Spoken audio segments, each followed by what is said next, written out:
नमस्कार और मैं हूं आपके साथ रश्मि।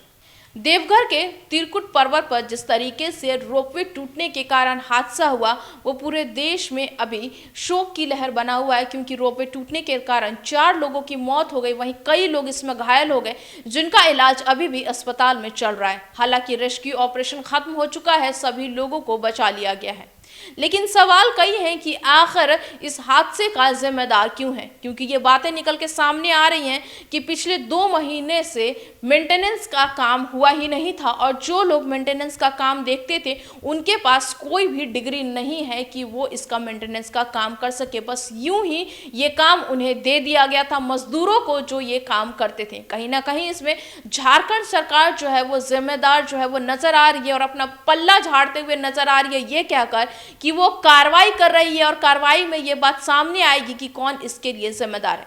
हम आपको बताते हैं वो 3 बातें जो मन में ये सवाल पैदा करती है कि आखिर कैसे झारखंड सरकार इसके लिए जिम्मेदार है। झारखंड के देवघर में त्रिकुट पर्वत पर रविवार को हुई रोपवे हादसे के 45 घंटे बाद मंगलवार को 46 लोगों को मौत के गले से सुरक्षित निकाल लिया गया। हादसे में घायल लोगों का इलाज सदर अस्पताल में चल रहा है। इस दौरान 4 बेगुनाह लोगों की मौत हो गई। उनकी गलती बस इतनी थी कि वे एक धार्मिक स्थल पर अपनी छुट्टियां बिताने आए थे। घटना के 3 दिन बीत जाने के बाद भी अभी यह तय नहीं हो पाया है कि राज्य के एकमात्र रोपवे और प्रमुख धार्मिक केंद्रों में से एक पर इतनी बड़ी लापरवाही का जिम्मेदार कौन है। राज्य के पर्यटन मंत्री हाफिजुल हसन अभी बस जांच कराने में व्यस्त हैं। उन्होंने कहा कि इसके लिए स्पेशल जांच टीम बनाई गई है। वहीं रोपवे प्रबंधन का अपना राग है। उन्होंने कहा कि उनकी तरफ से सारी चीजें दुरुस्त थी। वे प्रॉपर जांच के बाद ही 20 ट्रॉली का संचालन करते थे। रोज उनका मेंटेनेंस होता था, जबकि देवघर के डीसी बस एक सवाल पर पल्ला झाड़ ले रहे हैं कि रेस्क्यू अभियान पूरा हो जाने तक वे कुछ नहीं बोल सकेंगे। वहीं इस पूरे घटनाक्रम में रोपवे प्रबंधन प्रशासन को गुमराह करने की कोशिश कर रहा है। प्रबंधन की तरफ से आंकड़ों में हेरफेर किया जा रहा है। हादसे वाले दिन स्पष्ट रूप से यह बात सामने आई थी कि रविवार के दिन यहां 26 ट्रॉलियां चलाई जा रही थी। कई ट्रॉलियों में तो 7-7 लोग सवार थे, जबकि प्रबंधन की तरफ से बताया जा रहा है कि वे 20 ट्रॉलियां चला रहे थे।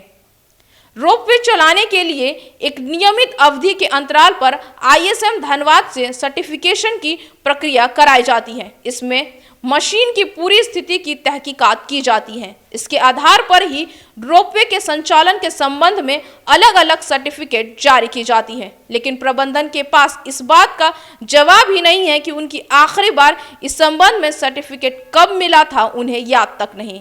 इन 4 मौतों के जिम्मेदार कौन का सवाल जब राज्य के पर्यटन मंत्री हफीजुल हसन से पूछा गया, तब उन्होंने कहा कि जांच के बाद ही कुछ कहेंगे। क्या प्रशासन इस रोपवे की जांच नियमित करता था? इस सवाल पे वो ये कहते हुए नजर आए कि इसके एक निजी संचालक को लीज पर दे दिया गया था, वही सब कुछ देख रहा था। इस पूरे मामले पर वे एक और मीटिंग करने की तैयारी कर रहे हैं। जानकारी की माने तो रोपवे के मेंटेनेंस का काम तकनीकी रूप से 10 कर्मियों से नहीं कराया जाता था। स्थानीय मजदूरों के सहारे ही ट्रॉली, लोहे की रोप और मशीनों का मेंटेनेंस कार्य कराया जा रहा था। इन मजदूरों के पास किसी भी तरह की तकनीकी डिग्री या दक्षता नहीं थी।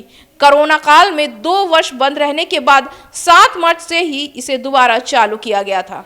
इन सभी बातों पर कहीं ना कहीं ये चीजें निकल के सामने आ रही हैं कि झारखंड सरकार की तरफ से लापरवाही तो की गई थी, तभी ये रोपवे टूटी। अगर हर महीने कह सकते हैं हर रोज अगर मेंटेनेंस किया जाता, सर्टिफिकेट जारी की जाती जो कि नियम है, तो शायद ये हादसा नहीं होता। क्योंकि जब इससे प्रबंधन अधिकारी से इस बारे में पूछा गया तो उन्हें याद तक नहीं है कि आखिरी बार उन्होंने सर्टिफिकेट कब जारी किया था। इससे साफ है कि प्रबंधन जो है इस पर लापरवाही बरत रही थी और उसी का नतीजा था ये हादसा। उन 4 लोगों की कोई गलती नहीं थी, बस वो तो घूमने फिरने आए थे इस धार्मिक स्थल पे, लेकिन अपनी जान ही गवा बैठे। उन्हें क्या पता था कि ये यात्रा उनके जीवन की आखिरी यात्रा बन जाएगी। फिलहाल फंसे थे उस ट्रॉली में, उन्हें बचा लिया गया है और कई लोगों का इलाज अस्पताल में चल रहा है। झारखंड सरकार यह कह रही है कि कार्रवाई चल रही है। अब ये देखना होगा कि झारखंड सरकार असल में क्या इन सभी लोगों पर कार्रवाई करती है या फिर हमेशा की तरह ही इसे भी